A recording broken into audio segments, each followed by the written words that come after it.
Hello everyone, ఈరోజు మనం prawns curry ఎలా తయారు చేసుకోవాలో చూద్దాం.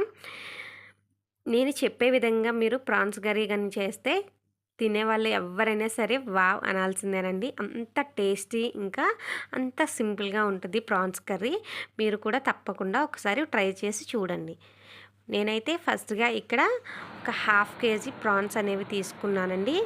వీటిని ఇప్పుడు మనం ఎలా శుభ్రం చేసుకోవాలో మీకు చెప్తాను చూడండి. ప్రాన్స్‌ని ఇలా కట్ చేసుకొని లోపల ఉన్న అది ఫుడ్ స్టోరేజ్ అండి. మనం అదంతా కూడా తీసేసుకుందాం.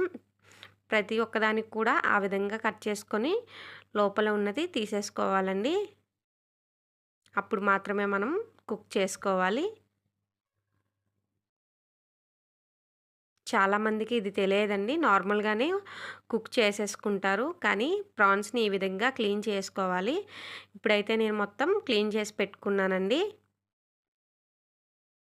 నెక్స్ట్ ఒక ప్యాన్ తీసుకున్నాను. ప్యాన్ కొద్దిగా వేడయిన తర్వాత ముందుగా శుభ్రం చేసి పెట్టుకున్న రొయ్యల్ని ఇందులో వేస్తున్నానండి. రొయ్యలలో ఉన్న పచ్చి వాసన, నీసు వాసన అంతా పోవడానికి నేను రొయ్యల్ని ఈ విధంగా ఫ్రై చేస్తూ ఉంటాను. చూసారా? ఆ ప్రాన్స్‌లో ఉన్న వాటర్ అంతా కూడా ఈ విధంగా బయటికి వస్తుందండి. మీలో చాలామంది నా వీడియోస్ అయితే చూస్తున్నారు కానీ సబ్స్క్రైబ్ అనేది చేసుకోవట్లేదండి. మీకు గనుక నా వీడియోస్ నచ్చినట్లయితే దయచేసి సబ్స్క్రైబ్ చేసుకోండి. చూడండి, రొయ్యల్లో ఉన్న వాటర్ మొత్తం ఈ విధంగా బయటకు వచ్చేస్తుంది. మనం ఇలా ఎక్స్ట్రా వాటర్‌నంతా కూడా కొంచెం డ్రైన్ చేసుకోవాలండి. ఎక్స్ట్రా వాటర్ అంతా కూడా మనం కొంచెం వంపేసుకుందాం. వంపేసుకున్న తర్వాత మళ్ళీ స్టవ్ మీద పెట్టి వేడి చేసుకుందాం. మనకి రొయ్యలు ఇక్కడే మనకి బాగా కుక్ అయిపోతాయండి. కర్రీలో ఎక్కువ కుక్కాల్సిన టైం పట్టదు. నేను ఇందులోకి కొద్దిగా పసుపు అనేది యాడ్ చేస్తున్నానండి. అంతేనండి, మనకి ప్రాన్స్ అనేవి ఫ్రై అయిపోయాయి.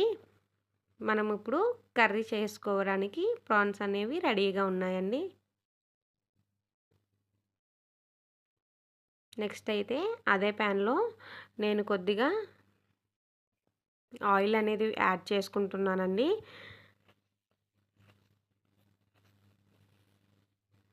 నేను ఇక్కడ 4 టేబుల్ స్పూన్ వరకు కూడా ఆయిల్ అనేది యాడ్ చేస్తున్నాను. కొద్దిగా ఆయిల్ అనేది వేడెక్కిన తర్వాత 4 పచ్చిమిర్చి పొడవుగా చీల్చుకొని వేసుకున్నానండి. పచ్చిమిర్చి కొద్దిగా వేగాలండి.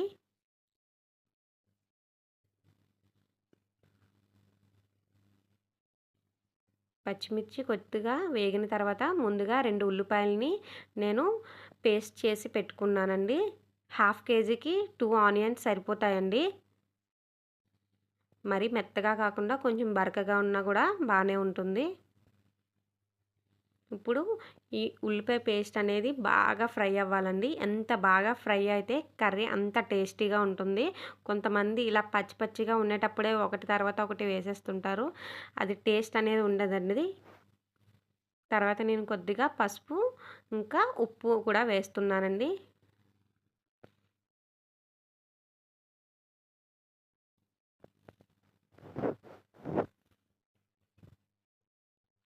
చూడండి, చూపించిన విధంగా మనం బాగా ఆనియన్‌ని ఫ్రై అనేది చేసుకోవాలండి. తర్వాత నేను ఇక్కడ 2 టేబుల్ స్పూన్ల అల్లం వెల్లుల్లి పేస్ట్ అనేది యాడ్ చేస్తున్నాను. ఈ అల్లం వెల్లుల్లి పేస్ట్ కూడా పచ్చివాసన పోయేంత వరకు బాగా వేపుకోవాలి.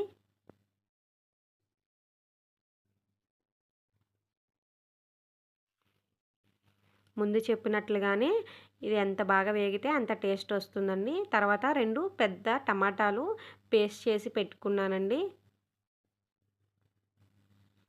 మీకు గ్రేవీ ఎక్కువగా కావాలనుకుంటే మీరు ఇంకో టమాటా కూడా యాడ్ చేసుకోండి. ఇప్పుడు ఈ టమాటా కూడా బాగా ఉడగాలండి. చూసారా? చూపించిన విధంగా బాగా బబుల్స్ వచ్చే విధంగా ఆయిల్ అంతా పైకి తేలే విధంగా టమాటాని బాగా ఉడకబెట్టుకోవాలి.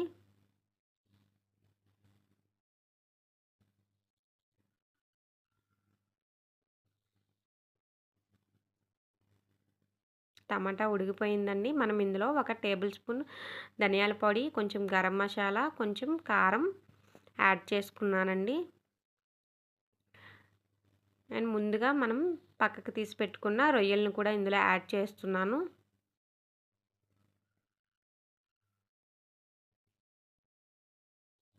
ఈ మిశ్రమం అంతా కూడా మనం ఒకసారి బాగా మిక్స్ చేసుకుందామండి. మనం వేసే ఉప్పు, కారం, మసాలా అన్నీ కూడా రొయ్యలకు పట్టే విధంగా ఒక 2-3 మినిట్స్ మనం మూత అది పెట్టుకోవాలండి. అండ్ కొద్దిగా కొత్తిమీర యాడ్ చేస్తున్నాను. నీకు ముందే చెప్పినట్లుగా నాకు కొత్తిమీర లాస్ట్‌లో కంటే ఫస్ట్‌లో వేస్తేనే ఇష్టమండి. అందుకనే నేను కొంచెం ముందుగానే వేస్తున్నాను. ఇంకా కొద్దిగా వాటర్ అనేది యాడ్ చేస్తున్నానండి గ్రేవీ కోసం. మరీ ఎక్కువగా కాకుండా కన్సిస్టెన్సీని చూసుకొని వేసుకోండి.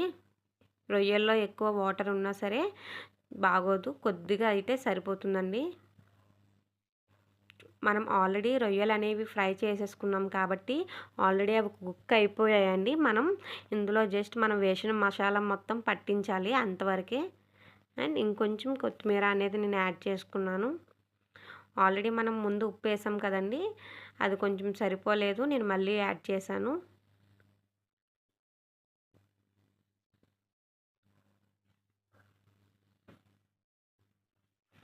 అంతే అండి. Simple and tasty prawns curry is ready అండి. మీకు కూడా నచ్చినట్లయితే మీరు కూడా ఒకసారి ట్రై చేయండి. ప్లీజ్ సబ్స్క్రైబ్ మై ఛానల్ అండి. Thanks for watching.